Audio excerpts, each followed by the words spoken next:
학생 여러분 안녕하십니까? 이번 시간에는 중학교 3학년 내용 중에서 운동 에너지에 대해서 알아보도록 하겠습니다. 지난 시간에 위치 에너지에 대해서 알아봤어요. 중력에 대한 위치 에너지 알아봤고 이번 시간에 운동 에너지야. 그래서 운동 에너지가 무엇인가? 운동 에너지. 운동하는 물체가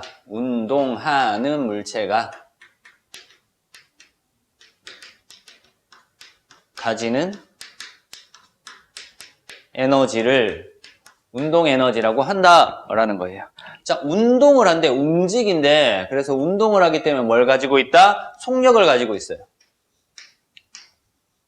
속력 V로 나타내고요. 단위는 미터 퍼 세크 씁니다. 자, 물체이기 때문에 뭘 가지고 있다? 우리 위치 에너지 할 때도 했죠. 질량을 가지고 있어요. 이 물체는 질량을 가지고 있다. 질량은 M으로 나타내고요. 단위는 킬로그램을 씁니다. 그래서 운동하는 물체는 속력과 질량을 가지고 있더라라는 거고요. 자, 얘 크기를 봤대. 크기를 봤더니 운동 에너지 구하는 시기에 크기를 봤더니 어떻게 되냐면은 어떤 물체가 있어요. 어떤 물체가 질량이 M이고요. 오른쪽으로 속력 V만큼의 속력을 가지고 있더라라는 거야. 자, 이 물체의 운동 에너지를 구하시오라고 하는 거야. 그래서 운동 에너지를 나타내기 전에 우리 질량하고 속력 사이의 관계가 어떤지를 먼저 볼 거야. 그래서 두 번째 이렇게 나와 있어. 질량과 속력 사이의 관계인데 운동 에너지를 EK라고 적을 거야. 카이네틱 에너지라고 해서 EK라고 적을 건데요. 운동 에너지와 질량 사이의 관계를 볼 거고요. 그리고 운동 에너지와 속력 사이의 관계를 볼 겁니다. 그래프로 봤더니 어떻게 나타난다? 운동 에너지와 질량 사이의 관계 그래프는 비례하더라 라는 거. 정비례 그래프로 나타나요. 그래서 운동 에너지와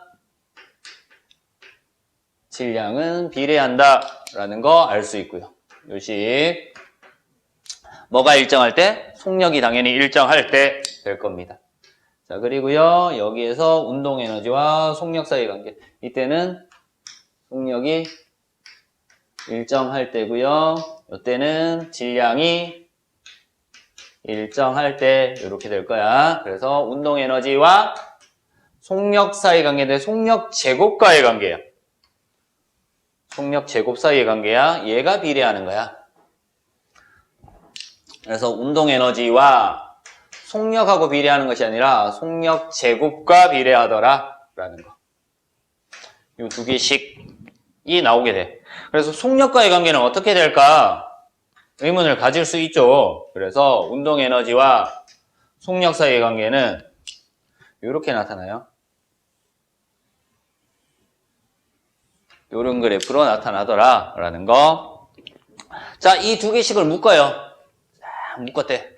묶었더니 어떤 식이 나타난다? 운동 에너지 K라고 하는 것은 질량에는 비례하고 속력의 제곱에 비례하니까 두 개 곱에도 비례하더라 라는 식으로 나타날 겁니다. 자, 우리 이 식을 어떻게 고치자라고 했니? 는 같다라고 만들자라고 했어. 그래서 이 식을 같다라는 식으로 만들 거야. 그래서 어떻게 만들어? 운동 에너지랑 질량 곱하기 속력의 제곱이랑 같게끔 만들기 위해서는 앞에 상수값 얼마? 2분의 1을 곱해주면 되더라. 그래서 운동 에너지 구하는 식은 2분의 1 mv제곱이라고 나타나더라 라는 것 알면 됩니다. 그래서 운동 에너지 구하는 식 알아둬야 돼.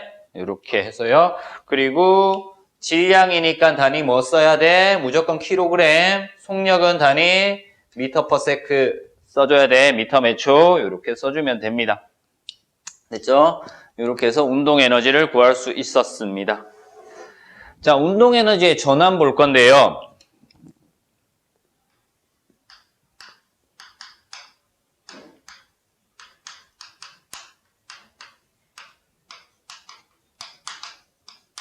마찬가지로 얘도 운동 에너지가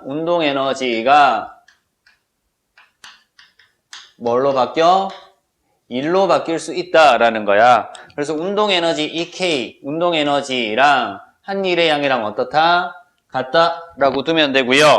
운동에너지 구하는 식이 얼마였다? 2분의 1 곱하기 M 곱하기 V 제곱 2분의 1 MV 제곱이랑 한 일의 양은 힘 곱하기 이동거리 F 곱하기 S랑 같더라 라는 거. 이런 것들 가지고 문제 푸는 것들 많이 나오니까 요 정도는 알아두자. 운동에너지랑 한 일의 양이랑 같다라고 해서 운동에너지가 1로 바뀔 수 있고요. 1이 운동에너지로 바뀔 수 있다라는 내용입니다. 됐죠? 자. 이렇게 바뀔 때 우리 첫 번째 조건 어떻게 하냐면은 속력을 일정하게 두고요. 질량을 1, 2, 3 이렇게 뒀대.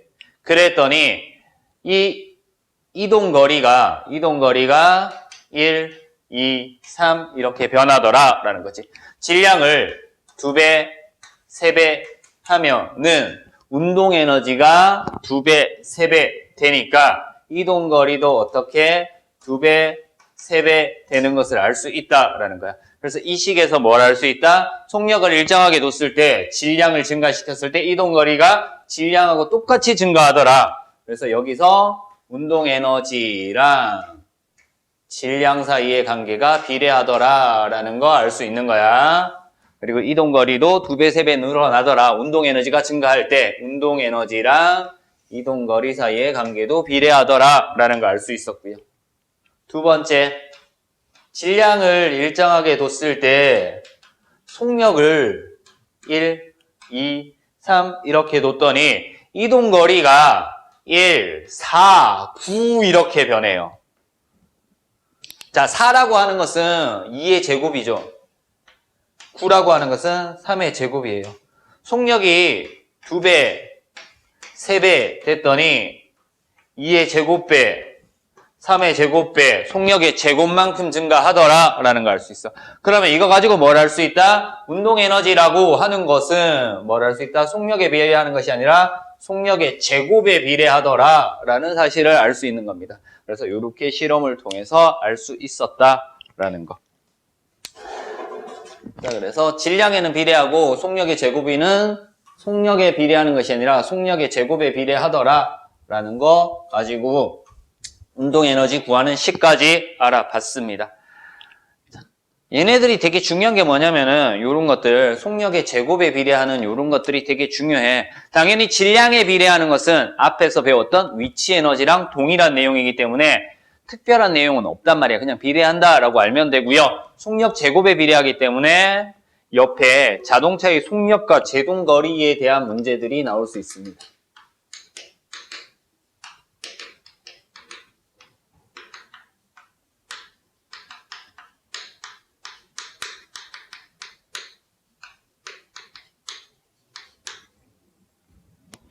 이런 거야. 자동차의 속력이 40km/h로 달리고 있을 때 브레이크를 밟았을 때 멈출 때까지 이동하는 거리를 제동거리라고 얘기를 해요. 이 제동거리가 얼마다? 10m다라고 가정을 할게요. 브레이크를 딱 밟았을 때 멈출 때까지 이동하는 거리가 10m다라는 거야. 자, 이때 자동차의 속력이 얼마? 80km/h. 몇 배 된 거야? 2배가 됐다라는 거야. 그랬더니 제동거리가 어떻게 돼요? 20이 아니라 40m가 되더라 라는 겁니다. 자, 자동차의 속력이 120km/h 3배가 됐대. 그랬더니 제동거리가 얼마가 돼? 90m가 되더라 라는 거야. 됐죠?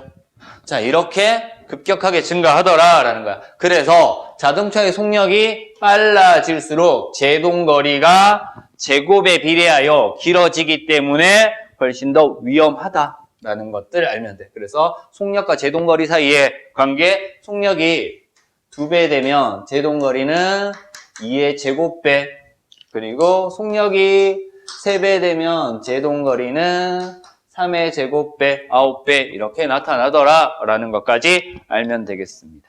됐습니까? 뒤에 탐구 문제 있는데요. 탐구 문제 마찬가지로 이런 내용이며 속력을 일정하게 두고 질량을 더 무겁게 2배, 3배 했을 때 운동 에너지가 질량이 비례해서 증가한다라는 내용 나와 있고요. 질량을 일정하게 두고 속력을 2배, 3배 했을 때 운동 에너지가 제곱에 비례하더라라는 거. 그래서 계산할 때는 꼭 운동 에너지랑 한 일의 양이랑 같다라는 형태로 식을 두고 주어진 것들 중에서 대입을 시켜서 나머지 하나 찾는 형태로 풀어주면은 거의 대부분의 문제가 다 풀릴 겁니다. 아니, 모든 문제가 다 풀려요. 됐습니까? 자, 이번 시간에 한 내용들 운동 에너지에 대해서 알아봤어요. 운동 에너지가 무엇인가? 공식 알아봤죠? 2분의 1 mv 제곱이 운동 에너지 구하는 식이다 라는 거 알아봤고요. 질량에 비례하고 속력 제곱에 비례하더라 라는 거. 운동 에너지의 전환, 운동 에너지랑 한 일의 양이랑 같다라고 두고 문제를 풀면 된다라고 얘기를 했었고요. 자동차의 속력과 제동거리에서 속력이 2배, 3배 증가할 때 운동 에너지가 속력 제곱에 비례하기 때문에 제동거리는 2의 제곱, 3의 제곱배로 증가하더라라는 사실까지 알아봤습니다. 이번 시간 운동 에너지에 대한 수업 여기서 마치도록 하겠습니다.